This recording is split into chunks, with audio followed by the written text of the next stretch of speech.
அனைவருக்கும் வணக்கம். தெய்வீக பலன்கள் சேனல் சார்பாக தங்களை அன்புடன் வரவேற்கிறோம்.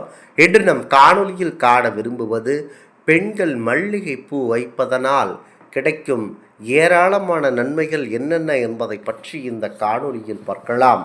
வாருங்கள் காணொளிக்கு செல்லலாம். மறக்காமல் ஒரு சப்ஸ்கிரைப் செய்யவும். தமிழ் பெண்கள் தலையில் தினமும் பூ வைத்துக் கொள்கிறார்கள். இப்போதுதான் அது நாகரீகமில்லை என்று வைக்க மறுக்கிறார்கள். ஆனால் நம் அம்மாக்கள் காலம் வரை தினமும் மாலை நேரத்தில் தலையில் தலைவாரி பூ வைக்கும் பழக்கம் இருந்தது. இது வெறும் கலாச்சாரம், பண்பாடு மட்டுமில்லை. பெண்கள் பூ வைப்பதற்கு பின்னால் இத்தனை ஆரோக்கிய நன்மைகள் இருக்கின்றன. அந்த சீக்கிரட்டை கண்டிப்பாக நீங்கள் தெரிந்து கொண்டீர்கள் என்றால் நீங்களும் விடமாட்டீர்கள். தலையில் பூ வைப்பது மங்களகரமானது, லட்சுமி கடாட்சம் நிறைந்தது, ஆன்மீகத்துடன் தொடர்புடையது, எதிர்பாலித்தவரை இருக்கும். இப்படிப்பட்ட பண்பாட்டு ரீதியான நிறைய காரணங்கள் இருக்கின்றன. இவை நமக்கு தெரிந்ததோ ஆனால் நமக்கு தெரியாத பலன் அறிவியல் காரணங்கள், ஆரோக்கிய காரணங்களும் கூட அதன் பின்னால் இருக்கின்றன. அது என்னவென்று தான் தெரிந்து கொள்ள வேண்டும். பெண்கள் தினமும் தலையில் பூ வைப்பதன் மூலம் அவர்களுடைய மன வேதனைகள், மன அழுத்தங்கள் கண்டிப்பாக குறைந்து விடுகிறதாம்.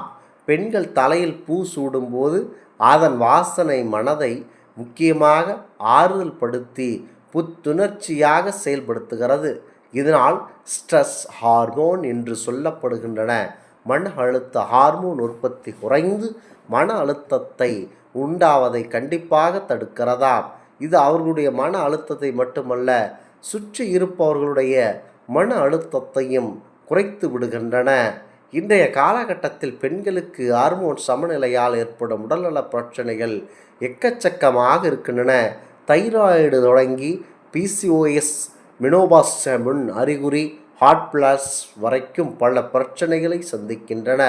ஆனால் இந்த அளவுக்கு ஹார்மோன் சமநிலையின்மையானால் அதனால் ஏற்படும் பிரச்சனைகளும் நம் அம்மாக்கள் காலத்தில் இல்லை.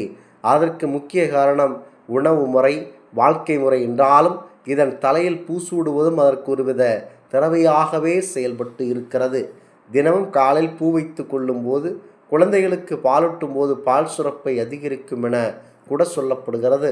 அதனால் அதற்கு பெரிய போதிய ஆய்வுகள் கண்டிப்பாக இல்லை. உடல் சூட்டால் வரும் பிரச்சனைகள் ஏராளம்.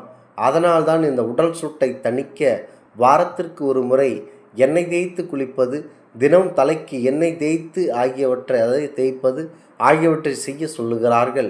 அதோடு சேர்த்து தலையில் தினமும் பூ வைப்பதன் மூலம் உடல் சூடு தணிகிறது. குறிப்பாக வெயில் காலத்தில் தான் மல்லிகைப்பூ அதிகமாக பூக்கும்.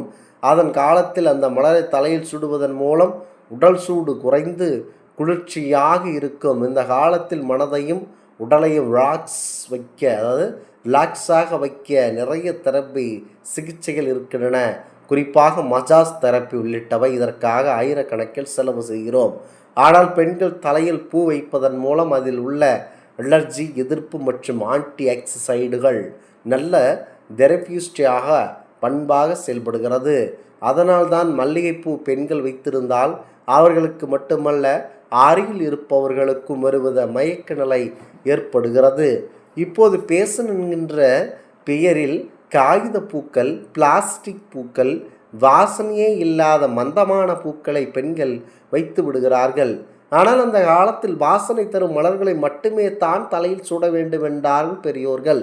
அப்படித்தான் சூடினார்கள். அவற்றில் கீழ்வரும் முக்கியமாக மலர்களை நீங்கள் கண்டிப்பாக சூட வேண்டும். மல்லிகைப்பூ மற்றும் அதன் வகைகள்: ஜாதிப்பூ, பிச்சிப்பூ, இருவாச்சி, அடுக்கு மல்லி, குண்டு மல்லி, முல்லை மல்லி. இந்த மல்லிகளை மட்டும்தான் நீங்கள் வைக்க வேண்டும். அவை தவிர கனகாம்பரம், சாமந்தி, செம்பருத்தி, வயலட் பூக்கள் ஆகியவற்றை தலையில் சூடுவார்கள். இறுதியாக பெண்களுக்கு இவ்வளவு ஆரோக்கியமான நன்மைகள் தரக்கூடிய இந்த பூக்களை நாம் ஏன் வெறும் பண்பாட்டுக்குள் போட்டு முடக்க வேண்டும்? பேஷன் என்ற பெயரில் தவிர்க்க வேண்டும். இனியாவது நம் பாரம்பரியத்திற்குள் இருக்கும் அறிவியல் உண்மைகளை புரிந்து கொண்டு அவற்றில் உள்ள நல்ல விஷயங்களை எடுத்துக்கொண்டு அந்த பூக்களை தலையில் வைத்து கொண்டு கண்டிப்பாக பெண்கள் இருக்க வேண்டும். அவையே நல்லதாக பெருக்கப்படுகின்றன. பெண்கள் விரும்பிச் சூடும் பூ மல்லிகை பூ. மங்கையரின் கூந்தலில் இடம்பெறும் மல்லிகை அவர்களுக்கு தனி அழகை தருகிறது, இனிய மனத்தை பரப்புகிறது. அதே நேரம் மல்லிகைப்பூ மருத்துவ குணங்களும் நிறைந்தது என பலருக்கும் தெரியாது. இந்த பூவை மருத்துவரின் ஆலோசனையின் பேரில் பயன்படுத்தி பல ஆரோக்கிய நலன்களை நாம் பெறலாம். வயிற்றில் பூச்சி இருந்தால் உடல் மெலிவடைந்தது மட்டுமின்றி உபாதைகள் உண்டாவதோடு சருமத்தில் வெள்ளை திட்டுகள் ஏற்படும். அப்படிப்பட்டவர்கள் 4 மல்லிகை பூக்களை தண்ணீரில் போட்டு கொதிக்க வைத்து அதை நீரில் அருந்தி வர வயிற்றில் உள்ள கொக்கிப்புழு, நாடாப்புழு போன்றவை கண்டிப்பாக அழியும். இந்த அறிகுறிகள் இருப்பவர்கள் மட்டுமல்லாமல் பொதுவாக அடிக்கடி பூச்சி வெளியேற மருந்து சாப்பிடுவது தவிர அனைவருமே இந்த மல்லிகை தண்ணீரை தாராளமாக அருந்தலாம். மல்லிகை பூக்களை நிழலில் வைத்து உலர்த்தி பொடியாக்கி தண்ணீர் கலந்து குடித்து வர சிறுநீரக கற்கள் தானாகவே கரைந்து போகும். வயிற்றில் புண் இருந்தால் வாய்ப்புண் ஏற்படும். இதை சரி செய்ய மல்லிகை பூவை தண்ணீரில் கொதிக்க வைத்து அது பாதியான பிறகு வடிகட்டி காலை மாலை என 2 வேளையும் அருந்தி வரலாம். இதனால் வாய்ப்புண் கண்டிப்பாக நீங்கும், வயிற்று புண்ணும் நீங்கும். நோய் எதிர்ப்பு சக்தி குறைவானவள் மல்லிகை பூக்களை 1-2 உண்டு வர நோய் எதிர்ப்பு சக்தி உயரும். இது மட்டுமல்லாமல் அவ்வப்போது ஏற்படும் சில உடல்நல பிரச்சனைகளுக்கும் மல்லிகை சிறந்த நிவாரணியாகவே உள்ளது. மல்லிகை பூக்களை நீரில் கொதிக்க வைத்து அந்த நீரை அருந்தி வந்தால் வயிற்று வலி மற்றும் அஜீரணம் நீங்கும். மல்லிகை பூவை தேனில் கலந்து சாப்பிடுவது நரம்பு தளர்ச்சியை போக்கும் என நம்பப்படுகிறது.